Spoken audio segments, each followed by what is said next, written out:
रहीम। अच्छा, मैंने एक और निमोनिक बनाया था, है तो नहीं इतना इम्पोर्टेंट, लेकिन स्टिल बना दिया था कि एंड से क्रॉनिक इफेक्ट्स ऑफ अल्कोहल के एंडोक्राइन और इलेक्ट्रोलाइट बैलेंस पे क्या फ़र्क पड़ेगा। इसको लिंक मैंने ऐसे किया था कि जनरली एक लोग बात कहा करते हैं कि वो मर्दी नहीं जो शराब ना पिए, तो ठीक है, उस अगर ये जो सी ना शैतान का कौल है, लेकिन हकीकत ये है कि उसकी वजह से गायनेकोमेस्टिया होता है और टेस्टिकुलर ट्रोफी यानी मर्दानापन ख़त्म हो रहा है।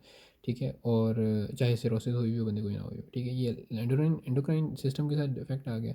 और इलेक्ट्रोलाइट बैलेंस में डिफेक्ट जो है वो भी लिवर के साथ ही एसोसिएटेड है कि लिवर डिजीज़ होगी तो क्या होगा, एसाइटिस होंगी, एडीमा होगा, इफ्यूजन वगैरह होगी। तो ये मतलब मैं लिंक कर रहा हूँ चीज़ों को, अलग अलग कॉजेज़ नहीं है। सो ठीक है, क्रॉनिक लिवर डिजीज़ के साथ एडीमा से उसकी वजह से क्या हो रहा होगा, सेकेंडरी अल्डोस्टेरोनिज्म हो रहा होगा। सेकेंडरी अल्डोस्टेरोनिज्म की वजह से क्या होगा, पोटेशियम लॉस हो रहा होगा।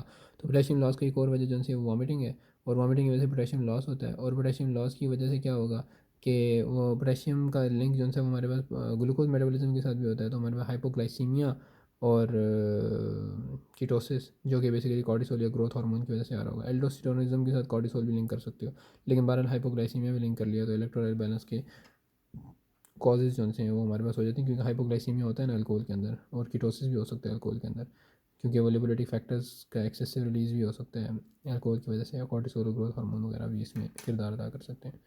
कॉर्टिसोल का तो कुछ कुछ कह सकता हूँ, लेकिन ग्रोथ हार्मोन की पता नहीं वजह क्या है। मे बी अल्कोहल की ज़्यादा होने की वजह से ग्रोथ हार्मोन रिलीज़ होता हो। एनीवेज का मुझे नहीं पता। हाइपोग्लाइसीमिया भी अगर याद रह गया तो बहुत अच्छा है।